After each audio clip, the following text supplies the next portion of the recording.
Mana tepuk tangannya? Let's go to the lane of town. Ini dia game ketiga kita antara tim Liquid ID versus RRQ Hoshi. Akan seagresif apa dan gimana ya? Caranya dari RRQ Hoshi untuk menutup potensi early game tersebut. Karena hadirnya Kalea di area XP lane ini jadi satu hal yang berbeda juga ya. Yes, dan bahkan kalau kita melihat kondisi saat ini, sekalipun Aran berhasil menunggangi seorang Dairen, ini dia bisa dibawa ke dalam turret. Itu yang berbahaya. Bisa menjadi senjata tuan makan. Makan tuan. Iya sih, itu kayak pedang bermata dua ya yang akhirnya menjadi satu masalah juga.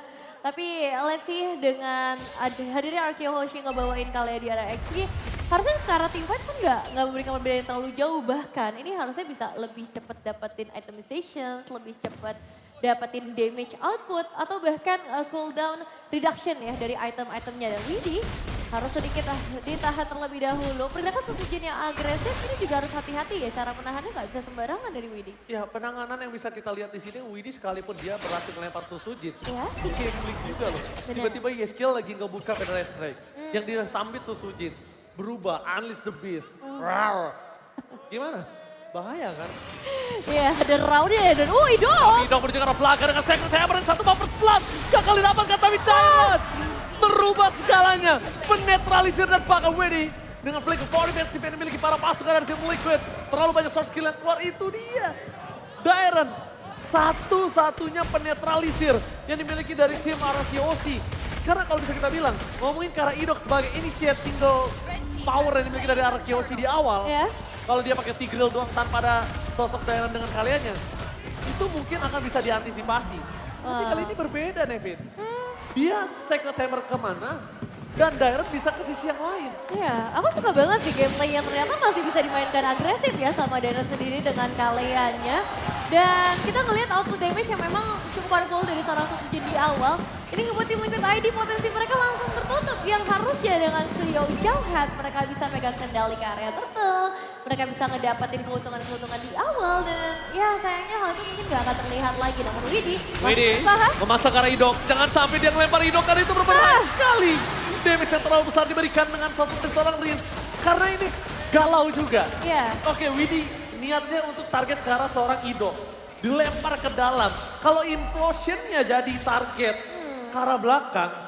Wah, lagi-lagi. Widhi ini dalam kondisi yang sangat gelisah banget sekarang. Iya, kan? Dia kebingungan dan target utamanya dia. Kalau nggak Rins ya Toy. Iya. Mau nggak mau?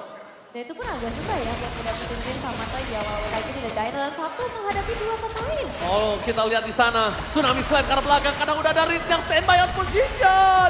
Final Strike mencoba untuk menyelamatkan sosok satu point kill. Tapi lihat Aran. Dia nggak berani langsung menggendong ke salah satu player dari tim RRQ. Iya. Karena bisa menjadi buah semalakama. Betul, tapi Dairen ya mau nggak mau flicker ya. Itu jadi satu hal yang harus dilakukan dan direlakan juga mau nggak mau. Tapi untuk sekarang juga kita bakal melihat bagaimana dari Yehaskiel nih, rotasi yang menguntungkan ya, wings by wings yang dipercepat sampai 150%. Akan membuat sebenarnya dari tim Liquid ID nggak perlu terlalu khawatir untuk escape ataupun untuk ofensif secara speed.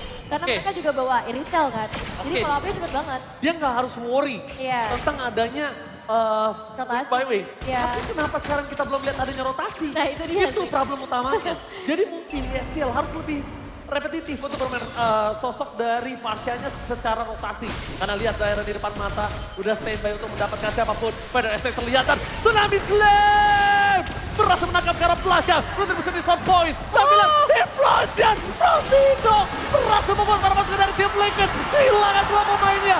Oh my god, sekalipun di depan sana ada sosok seorang Aran. Tapi lihat, tidak ada gunanya. Aran akan terejam-ejam, hanya tinggal menunggu waktu, and double kill di tangan dari Sosujin. Double kill untuk Sosujin, ini satu kombinasi yang benar-benar manis banget dari RRQ Hoshi. Harmonisasi dengan impulsion yang langsung connect ke bagian belakang. Yehaskiel harus dipaksa nge-trigger Purify, tapi bukan masalah itu.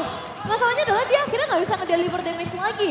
Dan 2-3 pemain dari tim Liquid ID tadi udah tertahan di area front line. Jadi kita bakal melihat RRQ Hoshi berjalan lebih dalam lagi. Outer turret satu persatu sudah mulai mereka amankan. Dan target selanjutnya kita akan tahu ke arah mana, yaitu ke arah Aaron Shiki yang sedang ada di dalam bahaya karena rotasi akan menuju ke area atas. Oke, Jangan sampai Widi termakan, ini berbahaya sekali. Dan Tsunami Slam! Watch out, watch out, watch out! Pemain Smackdown kali ini langsung berganti posisi di tangan dari tim Arakiyoshi. Benar Estrek imitasi dari Rinsya berhasil mengusir mundur para pasukan dari tim Liquid. Karena turret pertama akan bakal coba mereka amankan. Dominasi penuh di menit yang kelima dan bahkan satu hit terakhir dari Toy membuat dua turret sudah didapatkan dengan pasti. Tersisa laning dari Iron Chiki yang harusnya udah mereka switch. Iya. Harusnya udah mereka switch. Dan ini tuh gak ada yang aman ya buat tim Liquid ID. Nggak ada. Kemanapun mereka pergi ada dua efek surprise. Entah itu dari Tigreal ataupun dari Kalea yang dibawakan oleh seorang Dairon. Dan gak jarang juga kita ngelihat surprising effect dari seorang Riz karena dia bisa pilih nih apa saja ultimate yang ingin dia mainkan dari tim Liquid ID. Jadi memang target utama dari Arakiyoshi sekarang akan berfokus di area top lane sedangkan posisi dari seorang Fabian ini masih terpantau di area bottom lane. Yes, lihat di depan sana Aran bakal dibonyokin. Dan kondisinya kali ini Nevin adalah lihat dua posisi yang dimiliki Arakiyoshi, Idok dan Dairon. Siapa yang akan initiate power di depan dan siapa yang akan mengcover, ini tinggal tukeran. Jadi bisa dibilang dua crowd control ini yang memastikan para pasukan dari tim Liquid itu nggak bisa masuk atau deliver damage maksimal. Ngomongin split push, sekarang juga nggak terlalu power dengan tidak adanya Moskov. Betul sih, apalagi Dairon juga udah langsung follow up ke bagian bottom lagi. Dan tadi sepertinya hanya butuh satu Feather Isaac saja untuk nge-secure karakter turunnya supaya zoning out ini bisa tercipta dengan baik. Yang memukul mundur juga ke arah Iron Chiki. Dan dengan perbedaan gold yang udah mulai kerasa, 3.800 keunggulan, kita ngeliat juga dari tim Liquid ID yang masih belum punya output damage. Hanya ada sekitar 3 item dari 5 pemain dari Conceal Play. Udah mulai dibuka. Oke, Idok. Wah. Oke, gak ada yang lihat. Tidak ada yang Tidak lihat. masalah, gak ada yang lihat. Tapi lihat Riz mundur ke arah belakang. Bakal dibalikan kembali dengan Tsunami Slam. Ke arah seorang Winnie. Flicker body defensif. Arah bisa menunggai satu orang. Tapi Sosoji itu strong. Satu bakal di tangan oleh seorang Toy. Double kill. Tembakan matang dari Toy. Flicker ofensif yang dibilang oleh sosok seorang Toy. Menjadikan satu poin yang mahal. Bahkan bukan hanya 1-2. Tapi Nevin, kita melihat initiate power dari Idok gagal, kejedot, gak masalah. Tapi seperti yang sudah kita bicarakan, dua. Mereka tinggal pilih siapa yang maju, siapa yang mundur. Betul, jadi kayak emang ada backup yang akan langsung hadir dari Dairon. Dan di sini jadi serba salah juga buat Widi sih. Iya. Dia mau paksa masuk, gak bisa. Dia mau counter setup, juga akan terlambat gitu buat mereka nge-follow up damage-nya. Jadi defensif sepertinya akan menjadi satu jawaban untuk saat ini dan beberapa saat ke depan sampai nantinya itemization yang dimiliki oleh Iron Chiki bisa seimbang dengan apa yang dimiliki dari seorang Toy. Jujur, kalau ngomongin saat ini apa yang cuma bisa dilakukan tim Liquid adalah menunggu blunder. Kenapa? Kalau ngomongin marksman mereka itu juga butuh item. Betul. Akan cukup sulit. Kita melihat dari sini kondisinya. Dari seorang Iritel, ini itemnya baru cuma Haskell dan juga Berserker Fury. Makanya. Ini belum bisa tembus ke arah Idok. Ngomongin ke arah Idok, tembus aja nggak, Dairon udah ngasih crowd control. Deliver damage, Toy. Sky Piercer-nya udah nyala. 3 poin kill. Jadi berat banget sih. Emang harus menunggu Arakiyoshi blunder. Jadi emang tunggu counter mainnya dari tim Liquid ID. Apalagi Arakiyoshi sekarang sudah akan mengamankan Lord yang pertama. Perfect objektif gak cuma turtle, tapi sekarang sampai Lordnya ini juga bisa mereka mainkan. So, tim Liquid ID.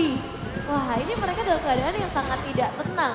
Fabian bisa dibilang dengan Suyo jauh head yang dia bawakan, ini juga gak worse gitu. Padahal biasanya aku melihat Fabian tuh yang selalu bisa ngejar level, padahal dalam kondisi yang ketertinggalan. Gimana dia mau ngejar level ketika kondisi laning kalau dia sendirian, itu nggak akan ada yang aman. Iya sih. Karena sekalipun ada yang pakai initiate power dia Tsunami Slam, ada Idok. Gagal, Idok bisa main di dalam turret. Nah saat ini kondisi yang kita bisa menyaksikan adalah para pasukan dari tim Arakiyoshi kemungkinan besar akan bisa dinetralisir. Tapi Console Gaming menuju ke arah bottom lane, target mereka berbeda. Menuju ke arah Aran, tapi nampak Vader Aztec berhasil menyelamatkan para pasukan tim Liquid dari pecahnya base yang di arah tengah. Tapi Aran nggak boleh masuk lebih dalam lagi. Dia masuk lebih dalam, ini akan menjadi berbahaya untuk dia. Dairon sengaja memberikan waktu dan Tsunami Slam! Itu dia! Berhasil memancing trigger. Damage yang diberikan adalah seorang Idok nggak bisa dibendung lagi. Karena damage dari turret udah maksimal. Tapi Sojin dengan Kamehameha berhasil memberikan damage yang banyak. Walaupun tidak ada korban jiwa. Tapi setidaknya at least ini masih worth it Idok di tempat ini. Iya ya, masih sangat worth it sih. Apalagi ngelihat damage dari Rins yang begitu menyakitkan, ngebuat Yesel bahkan harus pulang terlebih dahulu.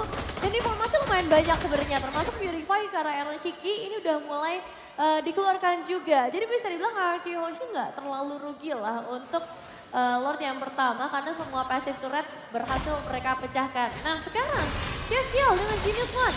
Ini mungkin bisa menjadi jawaban perlahan tapi pasti mereka mulai mengejar ketertinggalan item yang terjadi. Dan sebagai defender high ground yang kuat, posisi Castiel nggak boleh terancam. Posisi Castiel harus dijaga dengan ketat oleh Aran atau Windy. Masalahnya mereka dua-duanya kan tipikal yang maju ya. Ya, tapi tadi aku udah lihat ketika Dairon masuk ke dalam. Iya. Itu tuh udah sengaja siapa yang dekat kena targetnya dia. Dan bahkan Ido, Explosion menunjukkan sosok seorang Windy. Bahkan coba dilempar ke arah belakang. Diselamatkan oleh para pasukan dari Semar Arkeoshi. Tidak ada lagi. Tapi nampaknya dengan ada Susujin yang tergendong oleh sosok seorang Aran. Bahkan coba dilindungi. Riz menuju ke arah belakang biar tidak ada deliver damage. One last hit Susujin. Selamatan itu dia. Satu Sky Piercer aktif lagi dari seorang Toy.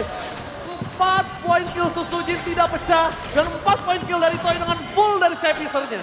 Dan mungkin akan bertambah lagi ya. Ngelihat ini 2 damage dealer-nya dapetin makanan yang sangat mengenyangkan untuk mereka. Dan Arky Hoshi 8.000 keunggulan gold sudah ada di tangan mereka. Great Wooden Spear untuk Aaron Shiki. Tapi apakah item ini akan membantu deliver damage-nya?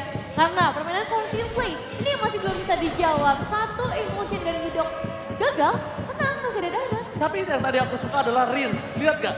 Gimana Rins bikin barricade. Yep. Dimana Rins ngeblokade damage dealer dari tim Liquid untuk gak bisa masuk.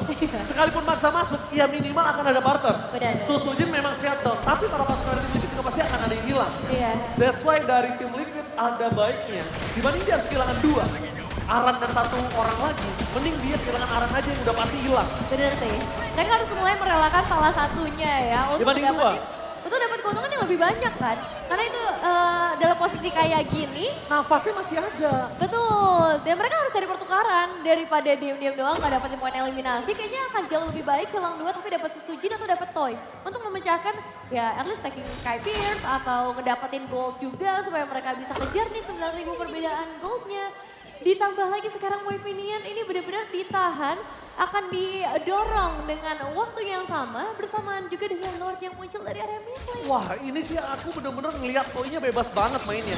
Gak masalah, gak peduli lo pada ngeluarin crowd control kayak apa. Widhi sekalipun masuk gak masalah. Kenapa? Widhi keluarin flickernya, Idok bisa nge-cover. Iya, iya. Ada Dairon di sana initiate. Oh, Jadi dan udah ada Win of Nature dari seorang Toy. ya ini benar-benar bebas banget dan lihat di setengah sana. Para pasukan dari tim Arky Hoshi bermain dengan ada bottom lane. Damage memberikan seorang Iron Shiki. Bahkan lihat tsunami slam.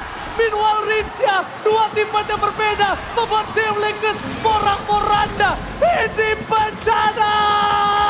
Tim Liquid benar-benar dihantam. Dan di best di game yang ketiga dipecahkan oleh tim Arky Hoshi dengan one-sided game. Raja